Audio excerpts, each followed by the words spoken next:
स्वागत है आप सभी का डेली एस के यूट्यूब प्लेटफॉर्म पे। आज इंडियन कॉन्स्टिट्यूशन के अगले टॉपिक पे हम डिस्कस करेंगे केंद्र शासित प्रदेश के बारे में, यानी कि आपके यूनियन टेरिटरी के बारे में, और relation between centre and state के बारे में, केंद्र और राज्यों के संबंध के बारे में डिस्कस करने वाले। उससे रिलेटेड क्वेश्चन को देखते जाते हैं और देरी न करते हुए सीधे ही क्वेश्चन में चलते हैं। पहला क्वेश्चन देखते हैं। पहला क्वेश्चन लिखा हुआ है आपका यहाँ पर, क्या किस केंद्र शासित प्रदेश को राष्ट्रीय राजधानी क्षेत्र कहा गया है, नेशनल कैपिटल रीजन कहा गया, एनसीआर कहा गया है। तो आपको याद रखना है हमारी जो राजधानी है क्या है आपकी, दिल्ली। भारत की राजधानी क्या आएगी, दिल्ली। राष्ट्रीय राजधानी दिल्ली है। और ये एनसीआर का मतलब क्या, दिल्ली और दिल्ली के आसपास के जो एरियाज हैं उसको मिला के क्या बोला जाएगा, दिल्ली एनसीआर बोला जाता है। तो ये राष्ट्रीय राजधानी क्षेत्र का अगर बात करेंगे तो इसका आंसर क्या आ जाएगा आपका, दिल्ली आ जाएगा। बी इसका आंसर होगा। इस चीज को आपको याद रखना है, ठीक है। चलिए अगले क्वेश्चन में चलते हैं। अगला क्वेश्चन देखते हैं। अगला क्वेश्चन क्या बोलता है। अगला क्वेश्चन, पुडुचेरी को विधानसभा देने वाला अनुच्छेद कौन सा है, ठीक है। पुडुचेरी के बारे में क्या चीज बताता है, इस चीज को आपको याद रखना है, ठीक है। जैसे कि अगर ये आपके पास चार ऑप्शन दिखाई दे रहे हैं, आपका 239 का 240 और 243 का बात करता है। तो ये जो 239 है उसका भी रिलेशन यूटी से है, इस चीज को याद रखना है। यूटी यानी कि केंद्र शासित प्रदेश से है, केंद्र शासित प्रदेश से है, केंद्र शासित प्रदेश से है, इस चीज को याद रखना है। दूसरा 239 का ए का भी रिलेशन कुछ केंद्र शासित प्रदेशों से है, इसको याद रखना है। कुछ यूटी से है, आपको याद रखना है। और इसी कुछ यूटीज में बात होता है किसका, आपका जो क्वेश्चन दिया है आपका किसका, पुडुचेरी का बात होगा। इस चीज को आपको याद रखना। कहाँ का बात होता है, पुडुचेरी को विधानसभा देने वाला अनुच्छेद कौन सा है। तो आंसर कौन सा आ जाएगा आपका, 239 का ए इसका आंसर होगा, क्वेश्चन नंबर 2 का। चलिए इसका आंसर देख लेते हैं, ठीक है। क्वेश्चन नंबर 2 का आंसर अगर 239 का आपका ए। क्वेश्चन नंबर 3 में चलते हैं। 3 क्या बोलता है इसको देखते हैं। केंद्र शासित प्रदेशों के लिए कानून बनाने का अधिकार किसे है, ठीक है। केंद्र शासित प्रदेशों के लिए कानून बनाने का अधिकार किसमें है। चार ऑप्शन है, राष्ट्रपति, संसद, सुप्रीम कोर्ट और राज्य विधानसभा का बात करते हैं, ठीक है। अब यहाँ पर बात करते हैं, नीचे से ऊपर चलते हैं। क्या राज्य विधानसभा केंद्र शासित प्रदेशों के लिए आपका कानून बना सकता है। राज्य विधानसभा का संबंध किससे होगा, रिलेशन किससे होगा, राज्य से होगा। किससे हो जाएगा आपका, राज्य से, स्टेट से होगा। और स्टेट के लिए क्या बनाया गया है, स्टेट लेजिस्लेचर का फॉर्मेशन किया गया है। स्टेट लेजिस्लेचर यानी कि राज्य विधानमंडल बनाया गया, ठीक है। तो राज्य विधानमंडल का काम क्या है, उस राज्य के लिए, उस स्टेट के लिए क्या बना, नियम और कानून को बनाने का काम है, लॉ मेकिंग का काम करता है। इस चीज को आपको याद रखना है, ठीक है। तो इसका रिलेशन क्या यूटी से हो सकता है, तो इसका रिलेशन यूटी से नहीं हो सकता। क्या सुप्रीम कोर्ट का रिलेशन आ सकता है, क्या सुप्रीम कोर्ट क्या करता है, supreme court law and order को या रूल और रेगुलेशन को आपका क्या करने का, इलेबरेट करने का या डिस्क्राइब करने का, व्याख्या करने का काम करता है। कौन करता है, आपका सुप्रीम कोर्ट करता है। तो सुप्रीम कोर्ट का रिलेशन यूटी से हो सकता है क्या, इससे भी नहीं होगा। अब बात करते हैं प्रेसिडेंट का। तो प्रेसिडेंट का क्या रोल है इस चीज को, तो केंद्र शासित प्रदेशों के कानून बनाने का अधिकार तो कोई ना कोई आपका इंस्टीट्यूट का बात करता है या ऑर्गेनाइजेशन का बात करता है, या फिर ऐसा कोई ऑर्गन्स है क्या जो बना सकता है, ठीक है। तो उसका अगर बात करते हो तो राष्ट्रपति का भी रोल नहीं आएगा। किसका रोल आएगा, पार्लियामेंट का रोल आएगा। और पार्लियामेंट में ही इंक्लूड है आपका प्रेसिडेंट, राज्यसभा और लोकसभा। तो यूटी के लिए जो कानून बनाने का, लॉ मेकिंग का जो काम है वो किसका रहेगा, आपका आंसर आ जाएगा आपका कौन सा, 20 का आंसर होगा। क्लियर हो गया, ठीक है। चलिए अगले क्वेश्चन में चलते हैं। अगला क्वेश्चन का अगर बात करते हैं, ठीक। अगला क्वेश्चन है, लद्दाख को केंद्र शासित प्रदेश कब बनाया गया। नॉर्मल क्वेश्चन है, जीके से रिलेटेड बात कर सकते हैं। लद्दाख को जो बनाया गया है आपका केंद्र शासित प्रदेश, उसका आंसर आ जाएगा आपका कौन सा, आपका 2019 में लद्दाख को केंद्र शासित प्रदेश बनाया गया है। और ये कैसे बनाया गया, केंद्र शासित प्रदेश से रिलेटेड एक्ट अधिनियम, उसके तहत लद्दाख को बनाया गया है। इसका आंसर आ जाएगा आपका कौन सा, आपका 2019, ठीक है। क्वेश्चन नंबर 5 पे चलते हैं। क्वेश्चन नंबर 5 को होता है, किस केंद्र शासित प्रदेश में मुख्यमंत्री का पद नहीं होता, इस चीज का बात करता है। अब यहाँ पर बात करते हैं कि कुछ ऐसे केंद्र शासित प्रदेश है, यूटी है, यूनियन टेरिटरी है, जहां पर लेजिस्लेचर का, स्टेट लेजिस्लेचर का या आपका यूटी के लेजिस्लेचर के लिए बात कही गई है। और यूटी के लेजिस्लेचर के लिए अगर बात कही गई है तो आपको याद रखना, दिल्ली के लिए बात कही गई है, पुडुचेरी के लिए बात कही गई है और जम्मू कश्मीर के लिए ये चीजें बात कही गई है। तीनों के लिए ये बात कही गई है कि यहाँ पर लेजिस्लेचर की व्यवस्था की जा सकती है, आपका विधानसभा की व्यवस्था की जा सकती है इस चीज का। लेकिन लद्दाख के लिए ये बात नहीं कही गई है। तो यहाँ पर क्या बोला है, जब तक आपका मुख्यमंत्री का पद नहीं होगा, नहीं होता है तो कहाँ नहीं होगा, आपका याद रखना है, आपका डी इसका आंसर होगा, ठीक है। चलिए अगले क्वेश्चन में चलते हैं, इसका आंसर देख लेते हैं, डी इसका आंसर है। अगला क्वेश्चन चलते हैं, क्वेश्चन नंबर 6 का बात करते हैं।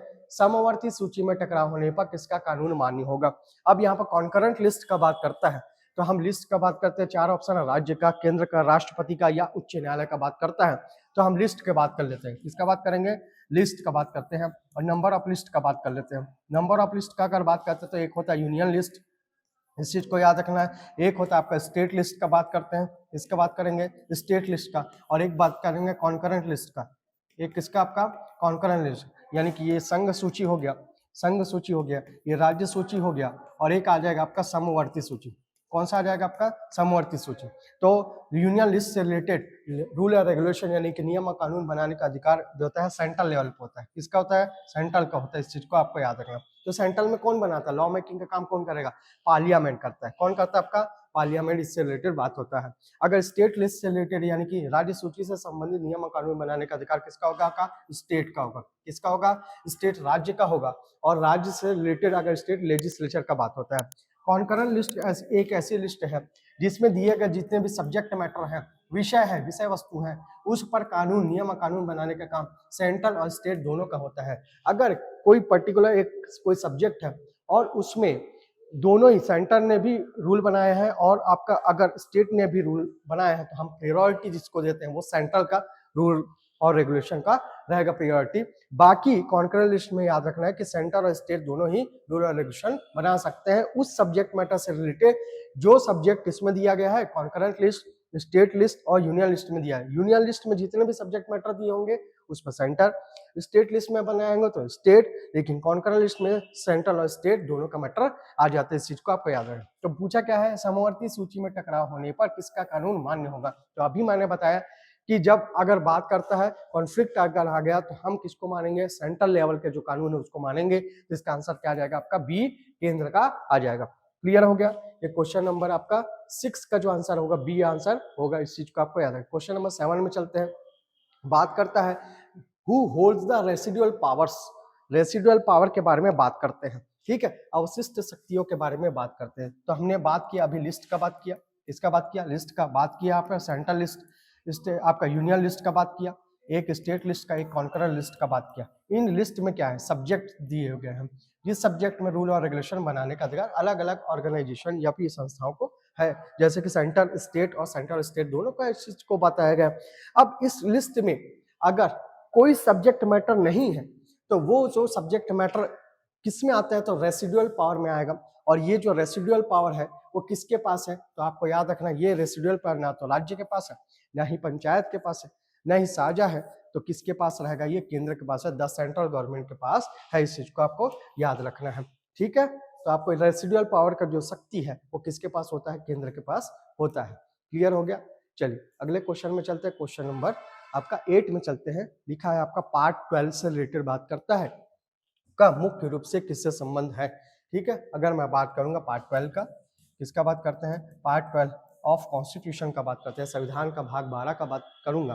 तो भाग 12 का संबंध किससे, आपका वित्त संविदा, वित्त संविदा और संपत्ति और वाद से संबंधित है। ये सब्जेक्ट मैटर है, इस चीज को याद रखना। और इससे रिलेटेड अगर बात हो रही है इस 4 ऑप्शन में तो आपको दिखाई दे रहा है क्या प्रशासनिक संबंध से रिलेटेड है, तो प्रशासनिक संबंध से रिलेटेड नहीं है। प्रशासनिक संबंध का रिलेटेड किससे, आपका भाग 11 से। क्या आपका विधायी संबंध से है, विधायी संबंध से। क्या न्यायिक संबंध से है, इस चीज को आपको याद रखना है। क्या न्यायिक संबंध से है, तो इससे भी नहीं है। तो किससे बताया, यहाँ पर दिखा रहा है वित्त आपका फाइनेंशियल रिलेशनशिप से। तो आपका आंसर आ जाएगा कौन सा, आपका 20 का आंसर होगा।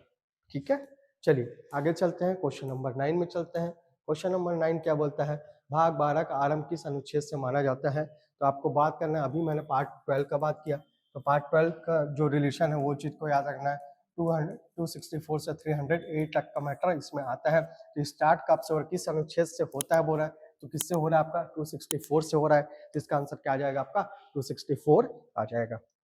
ठीक है, अगले क्वेश्चन में चलते हैं। अगला क्वेश्चन देखते हैं। क्वेश्चन नंबर क्या आ जाएगा, आपका 10 का बात करते हैं। क्या लिखा है, संघ और राज्यों के बीच करों के वितरण का प्रावधान किस अनुच्छेद में किया गया है।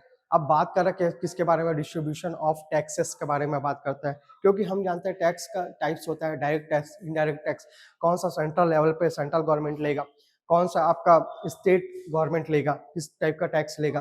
तो उससे रिलेटेड मैटर के डिस्ट्रीब्यूशन का बात करता है, वितरण का बात करता है। तो ये किससे रिलेटेड आ जाएगा। तो पहले चीज याद रखना, आपको याद रखना एक आर्टिकल 280, क्या, आर्टिकल 280, ठीक है। आर्टिकल 280 का रिलेशन फाइनेंस कमीशन से, किससे, आपका फाइनेंस कमीशन यानी कि वित्त आयोग से है, ठीक है, वित्त आयोग से है, आ गया। और ये वित्त आयोग क्या करता है, फाइनेंस कमीशन क्या करता है, फाइनेंस कमीशन जो होता है सेंट्रल और स्टेट के बीच में, केंद्र और राज्यों के बीच में करों का बंटवारा करता है, डिस्ट्रीब्यूशन ऑफ टैक्सेस बताता है कि कौन सा टैक्स ये ले सकते हैं, कौन सा टैक्स ये ले सकते हैं, ये इसके बारे में ये बताता है। लेकिन क्वेश्चन क्या है, केंद्र और राज्यों के बीच में करों का वितरण का प्रावधान यानी प्रोविजन कौन से आर्टिकल में किया गया है, तो इसका रिलेशन आपको याद रखना है। 280 तो आपका फाइनेंस कमीशन के बारे में बताता है, और फाइनेंस कमीशन के ड्यूटी या कर्तव्य या कार्य क्या है, तो ये काम है कि वो करों का बंटवारा करे। लेकिन इन करों के बारे में केंद्र और राज्यों के मध्य करों का प्रावधान जो प्रोविजन किया गया है, उसका रिलेशन आपका याद रखना, आर्टिकल कौन सा आ जाएगा आपका, 270 आ जाएगा। तो इसका आंसर आप 280 ना लेके क्या लेना पड़ेगा आपको, 270 लेना पड़ेगा, क्योंकि इसमें इस पे प्रोविजन कर दिया गया है, इस चीज को आपको याद है, 270 इसका आंसर होगा। लेकिन 280 को भी आपको भूलना नहीं है, फाइनेंस कमीशन से रिलेटेड है, उसका ड्यूटी ये चीज है, ठीक है। क्वेश्चन नंबर 11 चलते हैं, किस केंद्र शासित प्रदेश में उच्च न्यायालय नहीं है, हाई कोर्ट कौन सा यूटी में नहीं है, इस चीज को बोलता है। तो हम बात करते हैं चार ऑप्शन में, दिल्ली में, जम्मू कश्मीर में, पुडुचेरी में, लक्षद्वीप में। तो दिल्ली में आपको याद रखना हाई कोर्ट है, जम्मू कश्मीर का भी एक हाई कोर्ट है, पुडुचेरी का भी एक हाई कोर्ट है। कहाँ का हाई कोर्ट नहीं है आपका, लक्षद्वीप का कोई भी हाई कोर्ट नहीं है, इस चीज को आपको याद रखना है। क्लियर हो गया, इसका आंसर आ जाएगा कौन सा आपका, डी आंसर हो जाएगा। क्वेश्चन नंबर 12 में चलते हैं हम। क्वेश्चन नंबर 12, पुडुचेरी विधानसभा का गठन कब हुआ है, ये ट्रिकी क्वेश्चन है, तो आपको याद रखना है। पुडुचेरी विधानसभा का बात कर रहा है, पुडुचेरी विधानसभा का अभी बात किए थे हम थोड़ी देर पहले। पुडुचेरी विधानसभा का गठन कब हुआ है आपका, 1963 में हुआ है, इस चीज को आपको याद रखना है। क्लियर हो गया। अगला क्वेश्चन आ जाएगा, अगला क्वेश्चन बात करते हैं, किस केंद्र शासित प्रदेशों का प्रशासक केरल उच्च न्यायालय के अधीन आता है, ठीक है। केरल के अंतर्गत आने वाला बात कहाँ कहाँ का है, तो बात करते हैं यहाँ पर, अगर मैं लक्षद्वीप का बात करूंगा, लक्षद्वीप का अगर बात करता हूँ, ठीक है। अगर मैं अंडमान निकोबार का बात करता हूँ, तो अंडमान निकोबार का, अगर चंडीगढ़ का बात किया जाएगा और दमन दीव का अगर बात किया जाएगा, तो इस चीज को याद रखना, ठीक है। चंडीगढ़ का मैं बात करूंगा तो पंजाब एंड हरियाणा का बात किया जाएगा, अंडमान निकोबार का बात करूंगा तो कलकत्ता का बात किया जाएगा, कलकत्ता हाईकोर्ट के अंदर में आ जाएगा। और लक्षद्वीप का अगर बात करते हो तो लक्षद्वीप ही क्या आ जाएगा आपका, कहाँ का आ जाएगा आपका, केरल का मैटर आ जाएगा। तो इसका आंसर क्या आ जाएगा आपका, ए इसका आंसर होगा। लक्षद्वीप में आपका हाई कोर्ट किसके अधीन आता है, केरल हाई कोर्ट के अधीन आता है, इस चीज को आपको याद रखना है। क्वेश्चन नंबर 15 का बात करता हूँ, बोलता है संसद द्वारा बनाया गया कानून केंद्र शासित प्रदेशों पर कैसे लागू होते हैं। संसद देखिए, यूटी के लिए अगर देखो बात किया जाए, तो यूटी का जो एडमिनिस्ट्रेटर होता है, प्रशासक जो होता है, वो राष्ट्रपति होता है। कौन होता है आपका, राष्ट्रपति होता है, या तो खुद होता है या तो वो और अपने अधीनस्थ जो अधिकारी होते हैं, जैसे कि यहाँ पर बनाया जाएगा लेफ्टिनेंट गवर्नर बना दिया गया, ठीक है, लेफ्टिनेंट गवर्नर बना दिया जाएगा, या उपराज्यपाल बनाया जाएगा यहाँ पर, ठीक है। कहाँ पर आपका यूटी का बात किया है, तो इसके लिए कानून बनाने का जो आएगा वो कौन बना रहा है आपका, पार्लियामेंट बनाता है।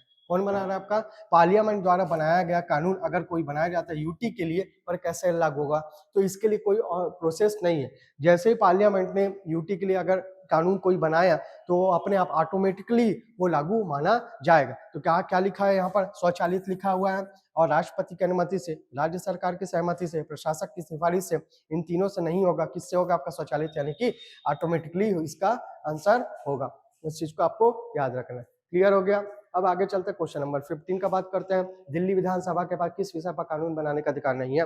दिल्ली के लिए जो होता है स्पेशल प्रोविजन किया गया है आर्टिकल्स में, इसी कारण याद रखना है आपको। अगर शिक्षा से रिलेटेड अगर बात करता है, तो शिक्षा का अधिकार ये दिल्ली विधानसभा के पास इस विषय पर कानून बनाने का अधिकार है। स्वास्थ्य पर भी है, ठीक है, परिवहन पर भी है, लेकिन पुलिस पर नहीं है। इस चीज को आपको याद रखना है, ठीक है। आगे इसमें याद रखना है सार्वजनिक व्यवस्था, सार्वजनिक व्यवस्था से रिलेटेड अगर बात किया जाए, सार्वजनिक व्यवस्था से रिलेटेड बात किया जाए, पुलिस से रिलेटेड बात किया जाए, पुलिस से रिलेटेड बात किया जाए, या पब्लिक ऑर्डर से रिलेटेड बात किया जाए, तो ये सेंट्रल को पावर है। इस चीज को आपको याद रखना है। तो ये पावर जो होता है दिल्ली विधानसभा के पास नहीं है, इस चीज को याद रखना है। इसका आंसर जो हो जाएगा आपका सी, इसका आंसर होगा। क्लियर हो गया। चलिए आगे चलते हैं, क्वेश्चन नंबर 60 में आर्टिकल 256 का रिलेशन किससे है, ठीक है। आर्टिकल 256 का बात करता है, क्या आपका चार ऑप्शन दिखाई दे रहा है आपका, इससे टैक्स डिस्ट्रीब्यूशन, वित्तीय सहायता, फाइनेंशियल असिस्टेंट और एडमिनिस्ट्रेटिव कंट्रोल से बोलता है। एडमिनिस्ट्रेटिव कंट्रोल से है क्या, इस चीज का अगर बात कर रहे हैं, एडमिनिस्ट्रेटिव कंट्रोल का बात करता है, एडमिनिस्ट्रेटिव कंट्रोल का आपका एडमिनिस्ट्रेटिव कंट्रोल से इसका रिलेशन आर्टिकल 256 का रिलेशन है क्या, तो ये चीज का नहीं है। अब याद रखना, आपको सेंटर को याद रखना है, किसको, सेंट्रल, और आपका स्टेट को याद रखना है, किसको, आपका सेंटर या स्टेट, इसी को बोल सकता हूँ मैं यूनियन। ठीक है, क्या बोल सकता हूँ, आपका यूनियन। तो यूनियन जो होता है याद रखना, यूनियन, और यूनियन कैसे बना है, इंडिया यूनियन है, तो यूनियन कैसे बना, स्टेट को मिला के बोला है। इसका मतलब यूनियन यानी कि सेंट्रल लेवल पे जो डायरेक्शन दिया जाएगा, ये डायरेक्शन देगा, और उस डायरेक्शन को फॉलो कौन करेगा, आपका स्टेट करेगा। और यही जो मैटर है, यही जो मैटर है, इसका रिलेशन आपका आर्टिकल से आपका 256 है, इस चीज को याद रखना है। तो डायरेक्शन देने का काम करेगा कौन करेगा, यूनियन करेगा, किसको करेगा, स्टेट को करेगा, इस चीज को बात करना है। तो अगर यहाँ पर दिखाई दे रहा राज्यों पर संघ के निर्देश का बात करता है, तो यही इसका आंसर हो जाएगा।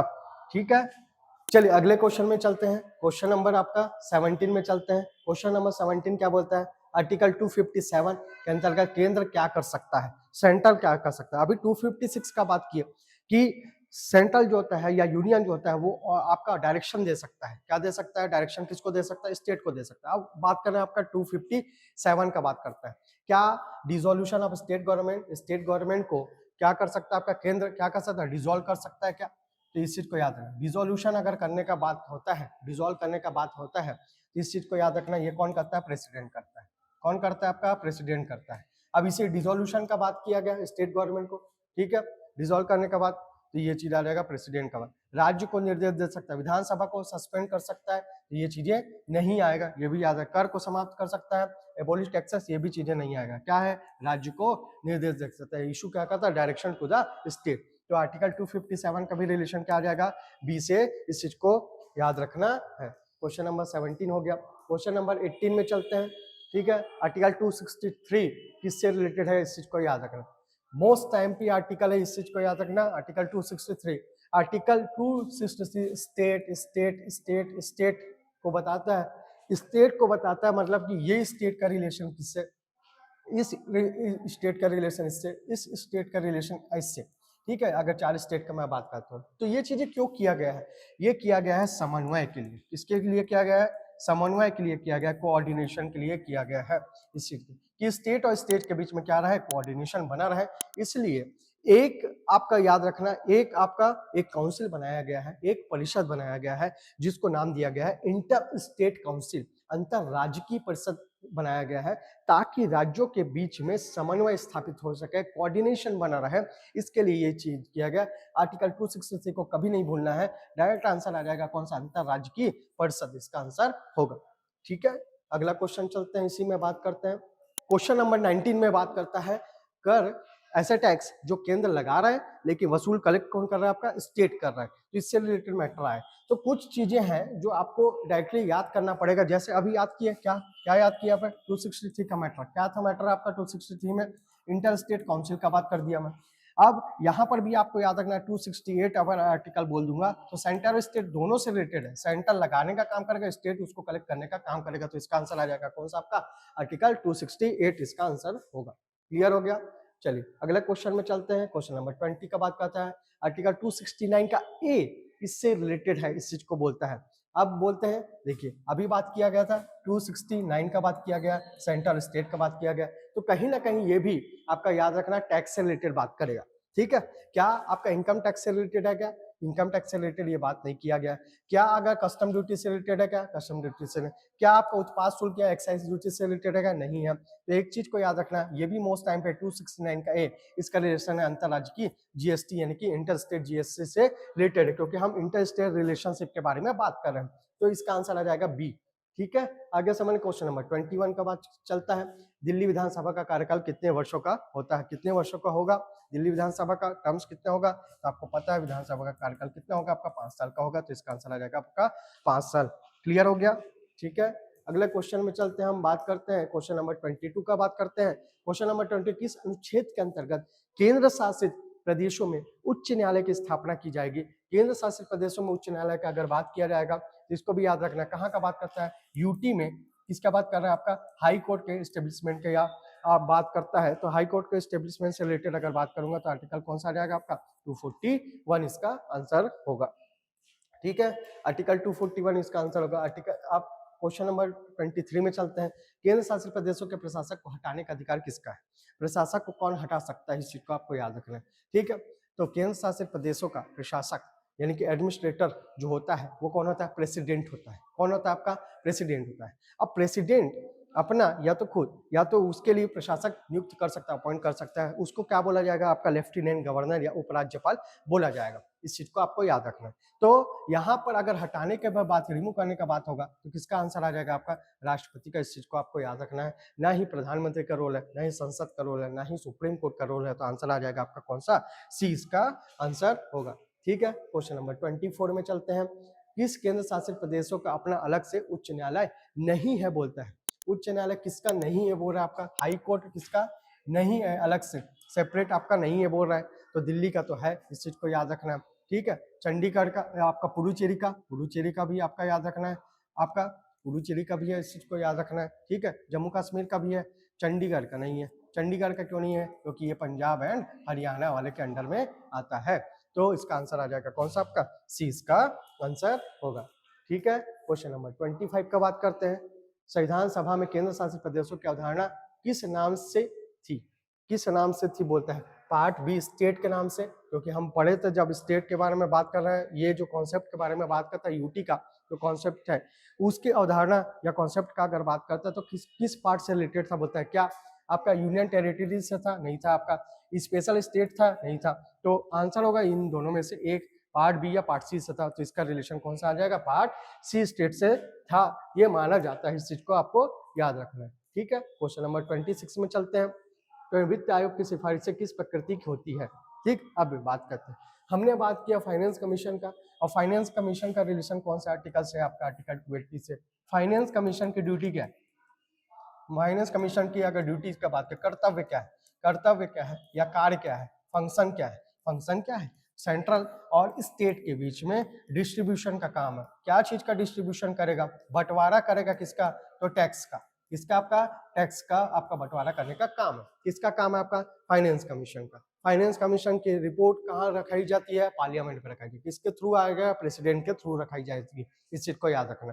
ठीक है, अब ये फाइनेंस कमीशन के रिकमेंडेशन, अगर फाइनेंस कमीशन ने गवर्नमेंट को कोई रिकमेंडेशन दिया, सिफारिश दिए हैं, तो क्या वो बाउंडेड है? गवर्नमेंट बाउंडेड है क्या उसके रिकमेंडेशन को मानने में? तो आपको एक चीज याद रखना है कि अगर फाइनेंस कमीशन रिकमेंडेशन देगा तो उसको मानना नहीं मानना वो सरकार के ऊपर डिपेंड करता है कि वो मान सकता है और नहीं भी मान सकता है। तो यहाँ पर क्या है? क्या बाइंडिंग है? क्या बाइंडिंग नहीं है। क्या जुडिशियल है? क्या तो जुडिशियल नहीं है। ठीक है, क्या अस्थायी है? क्या टेम्पररी है? अस्थायी भी नहीं है। परामर्शात्मक है, ये चीज बोल सकता है। एडवाइस दे सकता है, और उस एडवाइस को लेना नहीं लेना वो आपका सरकार के ऊपर, गवर्नमेंट के ऊपर डिपेंड करता है। तो इसका आंसर क्या आ जाएगा? आपका सी इसका आंसर होगा। ठीक है, आगे समझ में? ठीक, अगला क्वेश्चन में चलते हैं। क्वेश्चन नंबर 27 का बात करते हैं। संघ द्वारा राज्यों को दिए जाने वाले अनुदान किस उद्देश्य से होते हैं? ठीक है, अगर हम बात करते हैं यूनियन का, बात करते हैं सेंट्रल गवर्नमेंट का, बात करते हैं और स्टेट का बात करते हैं, और बात कर रहे हैं ग्रांट का, अनुदान का बात करते हैं, तो क्यों ऐसा किया जाएगा? बताओ क्यों ऐसा किया जाएगा?